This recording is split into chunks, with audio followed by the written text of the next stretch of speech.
Bismillahirrahmanirrahim. Elhamdülillahi Rabbil alemin.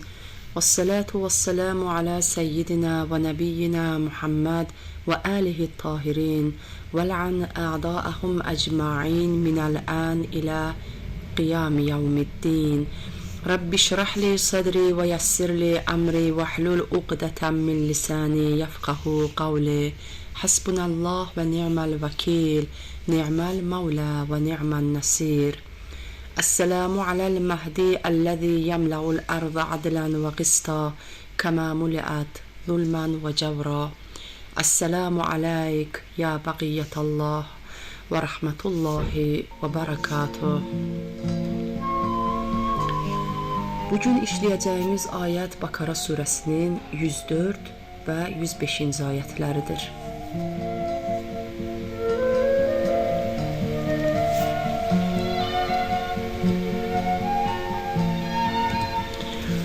Euzu billahi mineşşeytanirracim.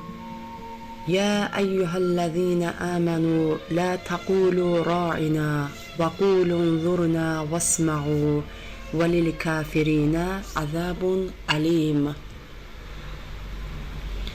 Ey iman edenler, Peygamber'e ra'ina demeyin, unzurna deyin ve dinleyin. Kafirlere elem verici azap vardır.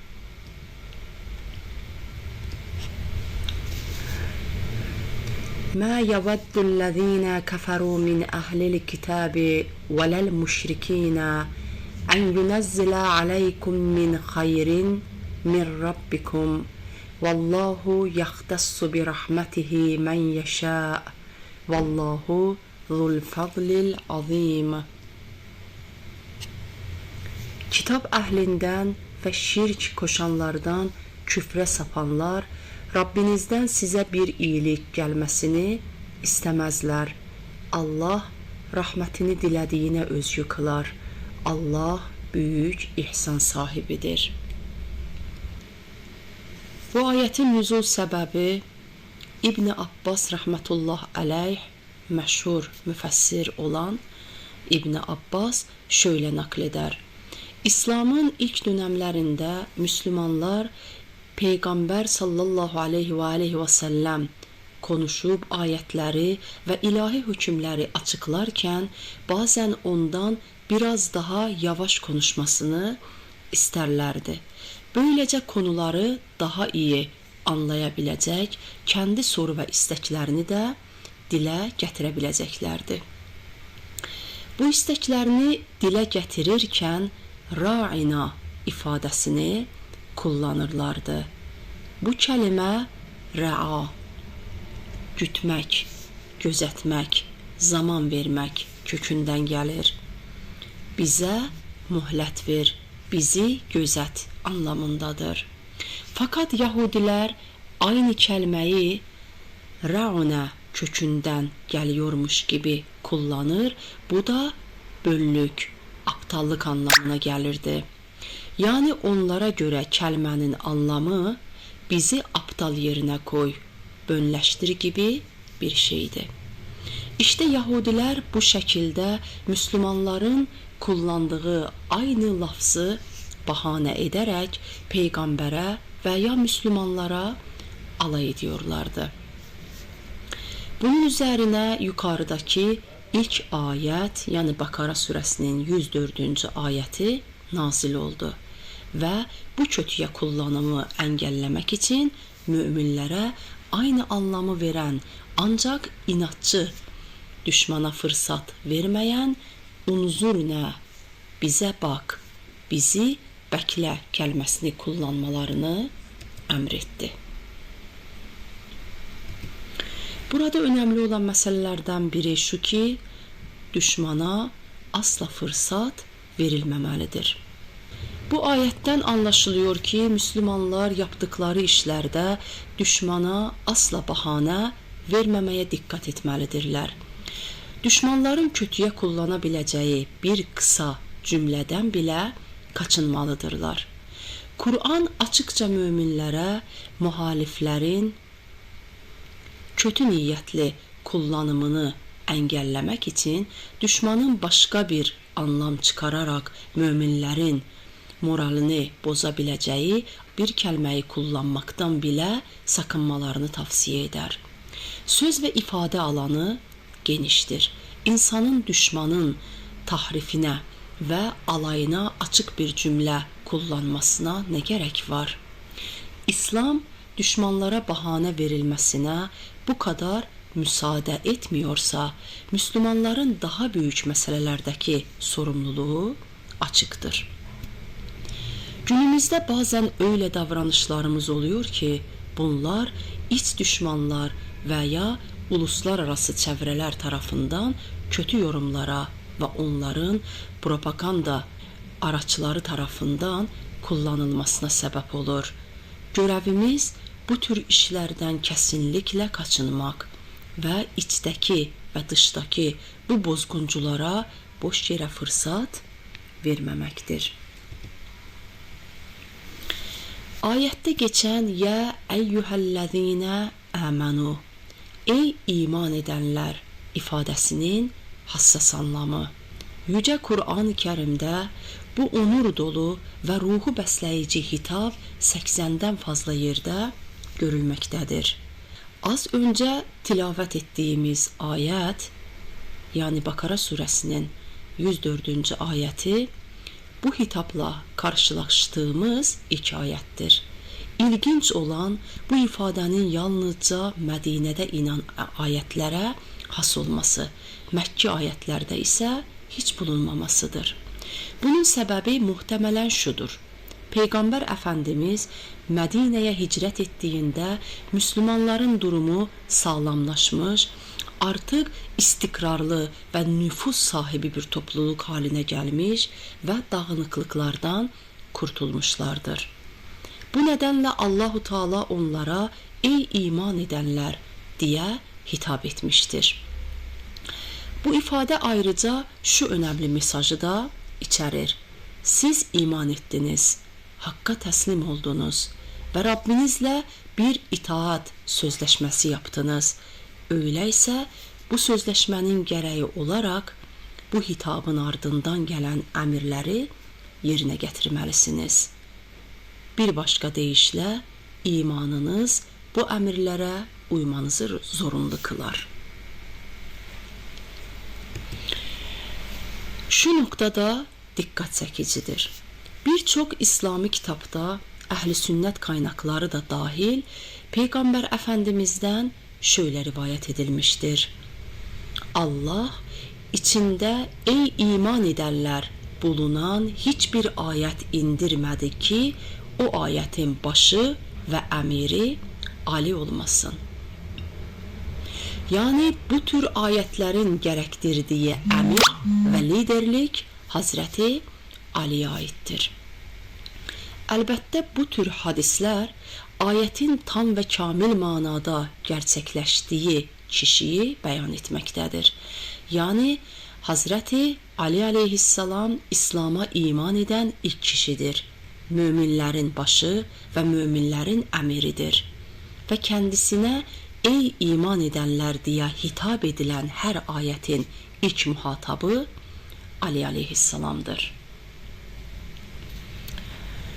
Bir sonraki ayet Bakara suresinin 105. ayeti müşriklerle ehli kitabdan bir grubun müminlere karşı bəslədiyi kini ve düşmanlığı gözler önüne serer. Ve Allahu Teala şöyle buyuruyor. Ma yaveddu'llezine keferu min ehlil kitabi velel müşrikine en yunezzele aleykum min hayrin min rabbikum. Vallahu yahtassu bi rahmetihi men yasha. Vallahu zul fadlil azim. Kitap ehlinden kafirler ve müşrikler Rabbinizden size bir hayır indirilmesini istemezler. Fakat bu sadece bir temennidir. Çünkü Allah rahmetini dilediğine tahsis eder. Allah büyük lütuf sahibidir. Evet, düşmanlar aşırı kin ve kıskançlıktan dolayı Müslümanların Allah tarafından kendilerine gönderilmiş büyük bir peygambere ve yüce bir semavi kitaba sahip olma şerefine ve nimetine tahammül edemiyorlardı. Tevhid nidasını bütün dünyaya yaymak istemelerini ve bütün ırksal ve bölgesel ayrımcılıklarla müşriklerin ve kitap əhlinin onca tahrif ve hurafələri mücadele etmek istediklerini ve onların büyüklerinin halkı kandırmalarının önünü almak istediklerini bildiklerinden hiçbirisine asla tahammül etmezler. Yüce Allah bu ayette şöyle buyurmaktadır. Vallahu yahtassu bi rahmetihi men yasha. Allah kendi iradesiyle rahmet ve lütfunu istediği kimse için geçerli kılar. Dolayısıyla başkalarının istek ve arzuları veya beğenip beğenmemelerinin bu konuda hiçbir önemi ve etkisi söz konusu olamaz. Şimdi de geçelim ayetten alınan mesajlara. Birinci mesaj. Sözlerin yansımalarına da dikkat etmek gerekir. İnsanlar bazı sözleri iyi niyetle söyleyebilirler. Ancak bu yeterli değildir. Söyledikleri sözlerin muhtemel olumsuz yansımalarını da göz önüne bulundurmalıdırlar. İkinci mesaj. Düşman bizim bütün söylem ve hareketlerimizi takip etmektedir ve yararlanacağı ve darbe vurabileceği her fırsatı değerlendirir. Üçüncü mesaj. İslam uygun kelimelerin ve tartılmış sözlerin kullanımına, uygun anlatım tarzının seçilmesine ve konunun suistimallere mahal bırakmayacak şekilde sunulmasına oldukça önem vermiştir. Dördüncü mesaj. İnsan büyük insanlarla ve hocalarıyla konuşurken edebe riayet etmelidir. Beşinci mesaj. Başkalarını edeb ve nezakete davet ederken önce kendimiz buna riayet etmeliyiz. Altıncı mesaj. Bir şeyden sakındırırken onun için uygun bir alternatif de sunmak gerekir. Yedinci mesaj. Düşmanın kalbindeki niyetini ve ruh halini tanıyın ve hiçbir şekilde onlara yönelmeyin. Sekizinci mesaj. Hayır ve iyilik ulaştırmak rububiyetin cilvelerindendir. Dokuzuncu mesaj. Allah'a tevekkül edin ve düşmanın kin ve çekememezliğinden korkmayın. 10. mesaj. Haset edenin hasedi Allah'ın lütfuna hiçbir etki edemez.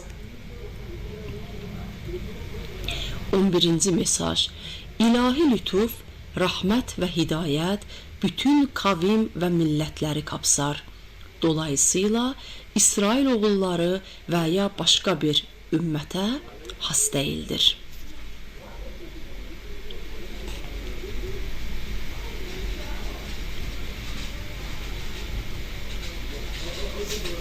Ayetteki kelimelerin anlamları. Ya eyyühə, ey, ellezine kimseler, amenu, iman getirdiniz. La taqulu, demeyin, ra'ina, bizi gözet, bize riayet et.